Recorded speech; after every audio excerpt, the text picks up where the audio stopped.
Bonjour à tous, c'est Alex de Giro News.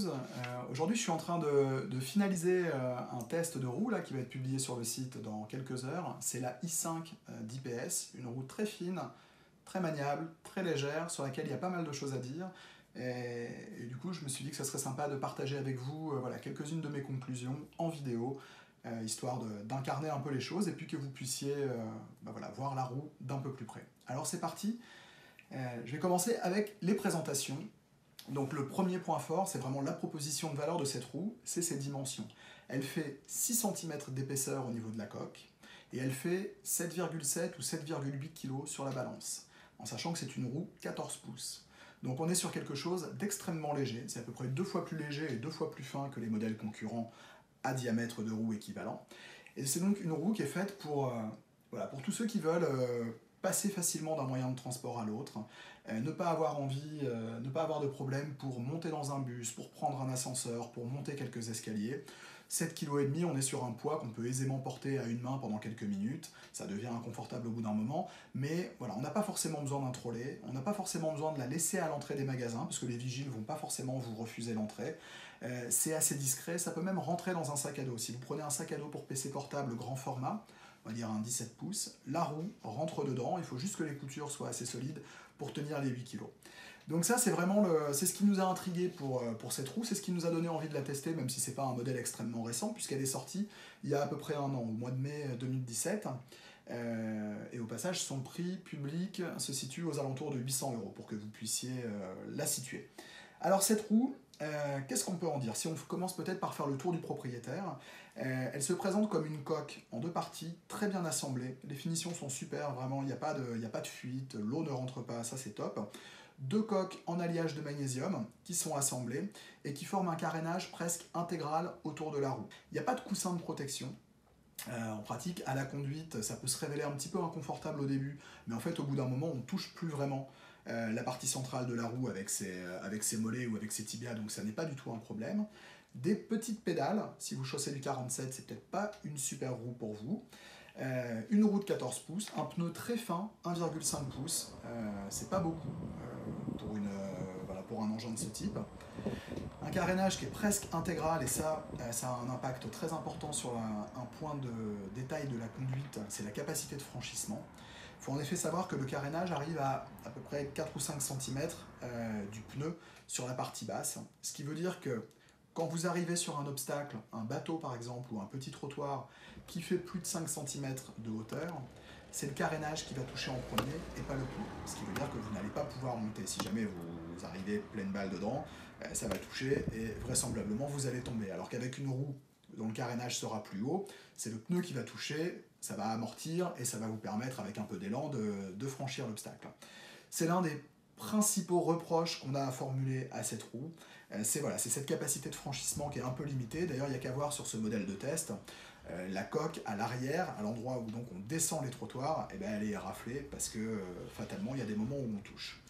Puisqu'on en est dans les défauts, j'en profite pour une autre lacune, criante malheureusement pour une roue comme ça, c'est l'absence de coupe-circuit.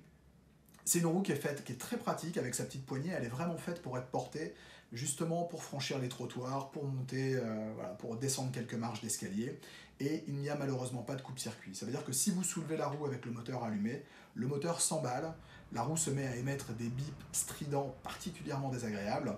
Parfois elle plante, c'est-à-dire qu'elle s'emballe et vous êtes obligé de la laisser appuyer pendant plusieurs secondes sur le bouton marche pour l'éteindre et que le comportement redevienne normal. Voilà, donc ça c'est un vrai gros défaut à mon avis, c'est l'absence de coupe-circuit. C'est pourtant pas très compliqué à mettre en place. Là, quand vous arrivez en face d'un obstacle, il va falloir descendre de la roue, l'éteindre, la soulever, la reposer à terre, la rallumer, puis repartir. Quand on a l'habitude, ça se fait en quelques secondes, mais c'est quand même vraiment dommage de ne pas avoir mis un coupe-circuit. Voilà, ça c'est les deux défauts. Maintenant passons à ce qu'on a vraiment aimé, parce qu'on s'est plutôt bien amusé avec cette i5. C'est une roue qui est super agréable pour le slalom en ville. Et je m'explique, typiquement, les grands boulevards parisiens, où vous avez de la place et où vous êtes amené à slalomer entre les platanes, les passants, les vélos et autres, c'est là où elle donne le meilleur d'elle-même. Comme le pneu est très très fin, et qu'en fait on prend l'habitude de laisser un peu d'écart au corps de la roue entre ses jambes, Une fois qu'on la maîtrise, c'est très facile en fait de faire osciller la roue et on arrive vraiment à faire des tout petits virages, des slaloms, on s'arrête, on repart, on fait un petit peu de marche arrière, on peut passer à un pied très facilement. Elle pardonne beaucoup d'erreurs. C'est vraiment, enfin, c'est là qu'on tombe sous le charme de cette roue.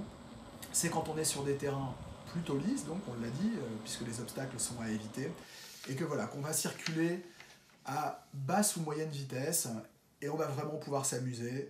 C'est une roue géniale pour la ville, géniale pour les balades à faible vitesse. Là où les choses se corsent un peu, c'est justement quand on veut faire de la route, quand on veut faire de la distance. Sur un des groupes Facebook de Wheeler, je demandais l'avis des gens qui l'ont essayé, et je discutais avec un autre membre, je lui disais pour moi c'est tout sauf une grande routière. Et il me disait qu'est-ce que c'est une grande routière?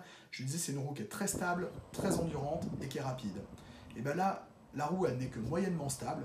Entendons-nous bien, elle n'a pas de défaut. On peut rouler jusqu'à 20 km/h sans aucun problème, mais c'est pas aussi confortable qu'avec une roue d'un gabarit plus important, toujours sur 14 pouces. Elle n'est pas très rapide, 20 km/h c'est vraiment la vitesse de pointe, et en fait le tilt back il est entre 19 et 20, donc en fait on va plutôt circuler à 15, 16, 17 km/h, ce qui n'est pas énorme, et elle n'est pas très endurante.